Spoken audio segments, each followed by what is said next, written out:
Hey guys, ഞാൻ ഇന്ന് പണിക്ക് പോകുന്നൊരു ദിവസത്തെ ഡേ ഇൻ മൈ ലൈഫ് കാണിച്ചു തരാം. ഇതാണ് ഞങ്ങളുടെ പള്ളിപ്പുറം പാടം. എന്നും രാവിലെ ഈ ബ്യൂട്ടിഫുൾ വ്യൂ ഒക്കെ കണ്ടിട്ടാണ് ഞാൻ സ്റ്റേഷനിൽ പോകാറുള്ളത്. നമ്മൾ സ്റ്റേഷനിലെത്തി കോഴിക്കോട്ടേക്കുള്ള ടിക്കറ്റൊക്കെ എടുത്തു. കാരണം നമുക്കിന്ന് കോഴിക്കോടാണ് വർക്ക്. ഇപ്പോൾ എല്ലാവർക്കും ഡൗട്ട് ഉണ്ടാവും, ഞാൻ എന്ത് പണിക്കാണ് ഈ പോകുന്നത് എന്നല്ലേ. I am currently working as a freelance video present. പിന്നെ കുറച്ച് സ്റ്റഡീസും ഒക്കെ ആയിട്ട് അങ്ങ് ജീവിച്ച് പോകുന്നു. അങ്ങനെ ട്രെയിനൊക്കെ കയറി കോഴിക്കോട് എത്തി. പിന്നെ ബസ് കിട്ടാൻ വേണ്ടിയിട്ട് ഇത്തിരി നേരം അവിടെ കാത്തിരുന്നു. പിന്നെ ബസ്സൊക്കെ വന്ന് അതിൽ ചാടി കയറി. എന്നത്തെയും പോലെ സൂര്യൻ വന്ന് മുഖത്തടിക്കുന്ന സൈഡിൽ ഞാൻ എപ്പോഴും കയറി ഇരിക്കാറുള്ളൂ. ഈ ബസ്സൊക്കെ പിടിച്ച് നമ്മൾ വന്നത് ഹൈലൈറ്റിലോട്ടാണ്. ഹൈലൈറ്റിലെ ബിസിനസ് പാർക്കിൽ വെച്ചിട്ടാണ് ഇന്ന് നമുക്ക് ഷൂട്ടുള്ളത്. ഈ വെയിലത്ത് ഈ കാണുന്ന മൊത്തം കയറിയാലാണ് അങ്ങ് ബിസിനസ് പാർക്കിലെത്തുക. അതൊരു ടാസ്ക് തന്നെയാണ്, എസ്പെഷ്യലി കുടയെടുക്കാത്ത ദിവസങ്ങളിൽ. അങ്ങനെ ബിസിനസ് പാർക്കിലെത്തി നേരെ പോവുക വാഷ്റൂമിലോട്ടാണ്. നമ്മളൊന്ന് ചൊറുക്കാക്കി എടുക്കണമല്ലോ.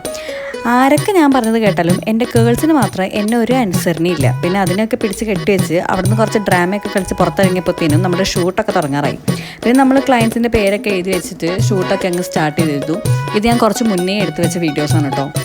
ഇത് ഇപ്പോൾ പോസ്റ്റ് ചെയ്തേ ഉള്ളൂ. പിന്നെ ഉച്ചയായി ഞാൻ കഴിക്കാൻ വേണ്ടി ഞാൻ വിളിച്ചു വരുത്തതാണ് ഇവനെ. ഇല്ലെങ്കിൽ ഞാൻ ഒറ്റയ്ക്ക് പോകണ്ടേ. ഓനെന്തായാലും ബോറടിച്ച് ടൗണിൽ തിരിഞ്ഞളിക്കായിരുന്നു. ഇവനാണ് ദീപക് രാമചന്ദ്രൻ. ഈ ഇടുന്ന ആറ്റിറ്റ്യൂഡൊന്നും നോക്കണ്ട, ഒക്കെ ഫേക്കാണ്.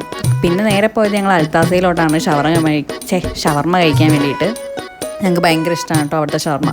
പിന്നെ അതൊക്കെ കഴിച്ച് നേരെ തിരിച്ച് ഇങ്ങോട്ട് തന്നെ വന്നു. എന്നിട്ട് നമുക്ക് ബാക്കി ഷൂട്ടൊക്കെ ഇട്ടായിരുന്നു. അത് നമ്മൾ വേറെ ഡ്രസ്സിലാണ് എടുത്തത്. അങ്ങനെ അതൊക്കെ എടുത്ത് നമ്മൾ ബസ്സും പിടിച്ച് നേരെ വീട്ടിലോട്ട് പോന്നു. അപ്പം അത്രയേ ഉള്ളൂ.